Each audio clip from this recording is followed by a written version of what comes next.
नमस्कार। उनके खत और आप की 605वीं कड़ी 605th एपिसोड में अभिवादन स्वीकार कीजिए देवतोष का।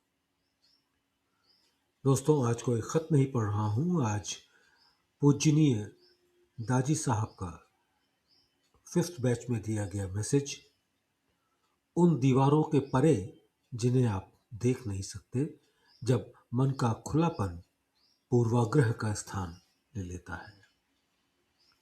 योगाश्रम शाहजहांपुर के स्वर्ण जयंती समारोह के अवसर पर संदेश, बैच 5, 28 फरवरी से 2 मार्च 2026। प्रिय मित्रों, एक आदमी को विरासत में एक घर मिला जिसकी हर दीवार पर रंगीन कांच की खिड़कियां हैं और हर शीशे से बाहर की दुनिया एक ही रंग में दिखती है। नीले कांच में से बगीचा उदास दिखता है, लाल कांच में से ये डरावना दिखता है, पीले रंग वाले कांच से सब कुछ पुराना और फीका दिखता है। वो आदमी उन खिड़कियों के साथ इतने लंबे समय तक रहा कि उसे याद ही नहीं कि उसके घर के कांच रंगीन है।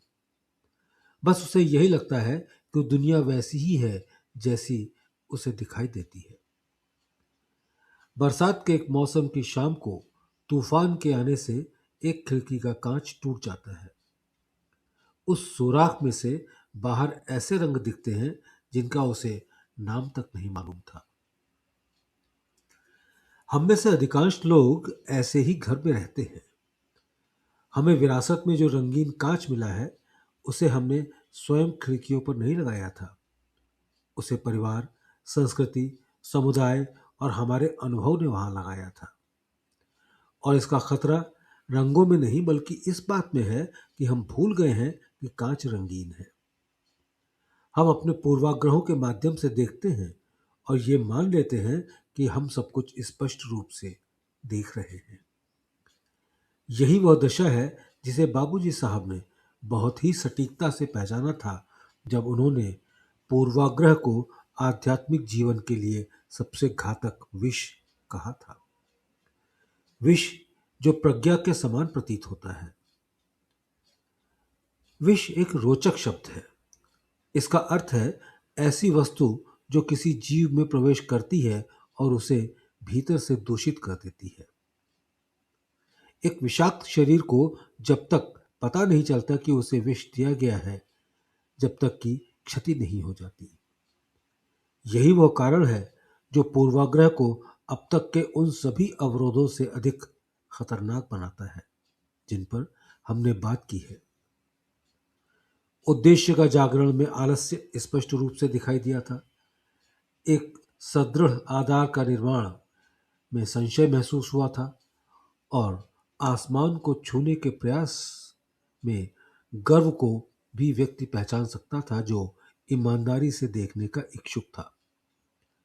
लेकिन पूर्वाग्रह पूर्वाग्रह तो विवेक और समझदारी का चोला पहने रहता है। वह स्वयं को सत्य के प्रति निष्ठा, अनुभव से अर्जित बुद्धिमत्ता और सही निर्णय लेने की एक परिपक्व क्षमता के रूप में प्रस्तुत करता है। एक पूर्वाग्रही मन बीमार महसूस नहीं करता बल्कि पूर्णतः सुनिश्चित महसूस करता है। महान अमेरिकी शिक्षाविद जॉन ड्वी ने मन की संकीर्णता को समय से पूर्व बौद्धिक बुढ़ापा कहा था। ऐसी स्थिति में मन अपना लचीलापन खो देता है और वह न तो उसे कर पाता है जो वास्तव में नया है, न उसका विश्लेषण कर पाता है और न ही उसके प्रति प्रतिक्रिया दे पाता है। हर नया व्यक्ति, हर अनजान विचार और हर वह अनुभव जो हमारी पहले से बनी हुई मानसिक रूपरेखा से मेल नहीं खाता, उसे पूर्व निर्धारित निष्कर्मों के माध्यम से आंका जाता है। हम वास्तविकता को देखना बंद कर देते हैं। इसके बजाय हम केवल वास्तविकता के बारे में अपनी राय को देखते हैं और हम इन दोनों, सत्य और अपनी राय के बीच को अंतर के समझने में चूक कर देते हैं। वह जंजीर जिसे पूर्वाग्रह और मजबूत करता है। बाबूजी की अंतर्दृष्टि मनोविज्ञान से भी कहीं अधिक गहरी है। वे पूर्वाग्रह में एक आत्मविषयक मेटाफिजिकल परिणाम की पहचान करते हैं। वे कहते हैं पूर्वाग्रह अहंकार की पहले से मौजूद जंजीर में एक कड़ी और जोड़ देता है। आइए विचार करें इसका अर्थ क्या है। पूर्वाग्रह प्रत्येक कार्य मूलतः एक घोषणा है। मेरा दृष्टिकोण ही सही है, मेरा समूह ही समूह है, मेरा देखने का तरीका ही एकमात्र तरीका है। भले ही ये दूसरों के बारे में राय कायम करने जैसा लगे, लेकिन मूल रूप से यह स्वयं के बारे में एक कथन है। और ऐसा प्रत्येक कथन अहंकार की उस परत को और मोटा कर देता है जो व्यक्ति रूपी बूंद को उस सागर रूपी परमात्मा से अलग करता है, जिससे वो पुनः मिलने की तीव्र इच्छा रखती है। यही कारण है कि बाबूजी इस चौंकाने वाले तर्क पर पहुंचते हैं, अनंत की प्राप्ति करना असंभव हो जाता है। यह केवल कठिन या असंभावित नहीं होता, बल्कि यह असंभव हो जाता है। आप सीमित दीवारें खड़ी करते हुए असीम तक नहीं पहुंच सकते। आप अलग रहने की जिद करते हुए पूर्ण में विलीन नहीं हो सकते। वह चेतना जिसने अपने चारों ओर एक सीमा खींच ली है और उस सीमा के बाहर की हर चीज को कमतर, गलत या पराया घोषित कर दिया है, उसने संरचनात्मक रूप से स्वयं को विशालता के अनुभव के लिए अयोग्य बना दिया है। यह पूरी तरह से तर्कसंगत है। वह सेतु जो दीवार बन जाता है। पूर्वाग्रह के प्रभाव में धर्म के साथ क्या होता है, यही शायद बाबूजी के विश्लेषण का सबसे गंभीर पहलू है। धर्म, जिसे मनुष्य और ईश्वर के बीच एक सेतु के रूप में बनाया गया था, वह सेतु के बजाय एक अवरोधक बन जाता है। जो साधन जोड़ने के लिए था, वही अलग करने का एक साधन बन जाता है। ऐसा क्यों होता है? क्योंकि जब हम मेरा धर्म ही एकमात्र सच्चा धर्म है इस दृष्टिकोण से ईश्वर को देखते हैं, तब हम ईश्वर के सजीव अनुभव के स्थान पर केवल बाहरी स्वरूपों के प्रति एक निर्जीव निष्ठा को रख देते हैं। हम पात्र की पूजा करने लगते हैं और उस जल को भूल जाते हैं जिसे धारण करने के लिए वो पात्र बना था। ये समस्या किसी एक परंपरा तक सीमित नहीं है। ये हर उस जगह जीवित है जहां मनुष्य चांद की ओर इशारा करने वाली उंगली को ही चांद समझने की भूल कर बैठता है। यह उस हिंदू में जीवित है जो ध्यान करने के लिए किसी मुसलमान के पास नहीं बैठेगा। यह उस वैज्ञानिक में जीवित है जो सभी आध्यात्मिक अनुभवों को भ्रम मानकर खारिज कर देता है। और यदि हम पूरी तरह से ईमानदार हैं तो ये हमारे भीतर भी चुपचाप छिपी हो सकती है। हमारे मन के उन कोनों में जीवित हो सकती है जिन्हें हमने अभी तक ठीक से देखा नहीं है। उन जानी पहचानी धारणाओं में जिन्हें हम भूल ही गए हैं कि वे केवल धारणाएं हैं, अंतिम सत्य नहीं। कांच को क्या पिघलाता है? जिस प्रकार एक रिक्त प्याले में ग्रहण करने की क्षमता होती है, वैसे ही रिक्त हृदय में प्रेम के लिए स्थान होता है। प्रेम ऐसा नहीं है जिसे हम उत्पन्न करते हैं, बल्कि वो तो भाव है जो तब प्रकट होता है जब परिस्थितियां अनुकूल होती हैं। पूर्वाग्रह उन गहरी जड़ों में से एक है जिन्हें उखाड़ना आवश्यक है ताकि प्रेम वहां प्रवेश कर सके। और फिर भी सुंदरता इस बात में है कि इसका विपरीत भी उतना ही सच है। प्रेम ही वह शक्ति है जो भीतर से पूर्वाग्रह को पिघलाकर मिटा देती है। भय मन को संकुचित करता है, जबकि प्रेम उसे विस्तारित करता है।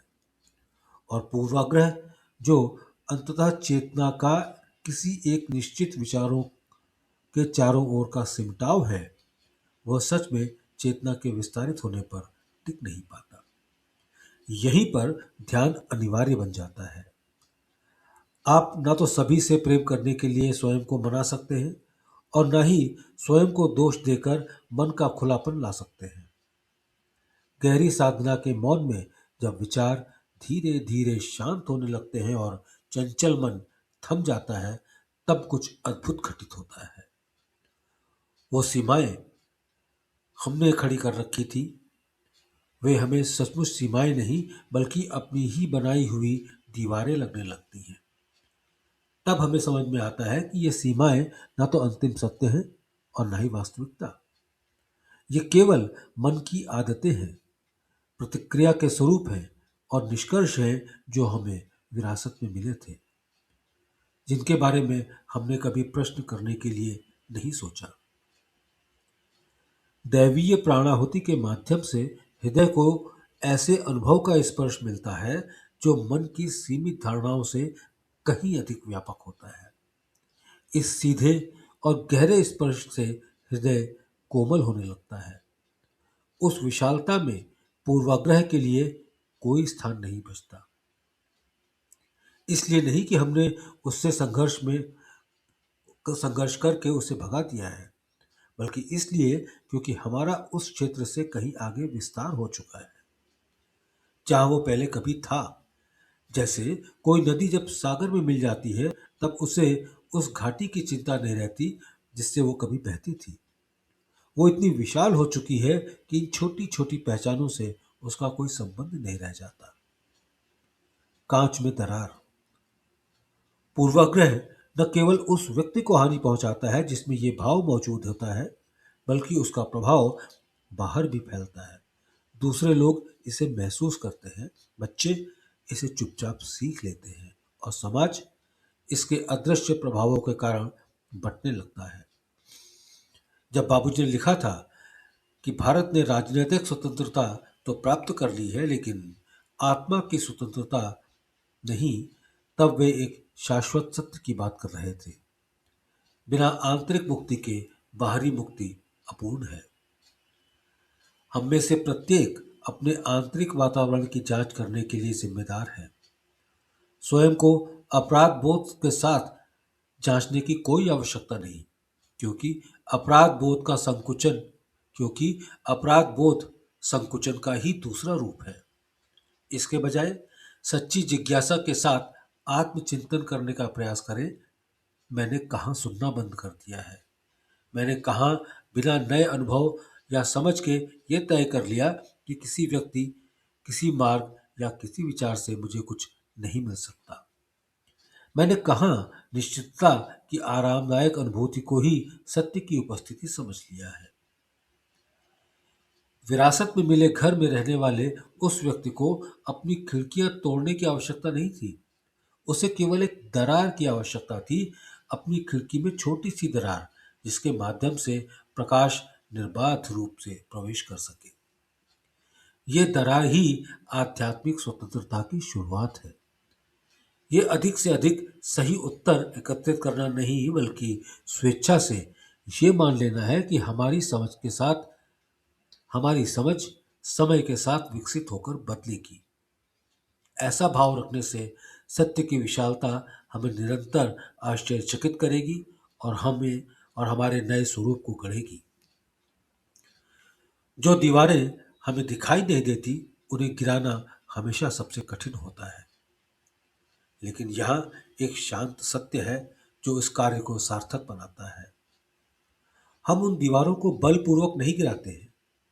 हम आंतरिक रूप से इतने विशाल हो जाते हैं कि उन्हें पिघला कर गिरा देते हैं, क्योंकि अब हम उनके भीतर और नहीं रह सकते। जैसे जैसे वे दीवारें मिटने लगती हैं, वैसे वैसे उस खाली स्थान में नई हलचल शुरू होती है, जहां एक दैवीय उपस्थिति हमेशा से प्रतीक्षा कर रही है। अगले संदेश में हम इसी को समझेंगे, वह क्षण जब प्रेम हर अवरोध से मुक्त होकर पूरी शक्ति से ईश्वर की ओर मुड़ जाता है और भक्ति बन जाता है। प्रेम और प्रार्थना सहित, कमलेश। धन्यवाद।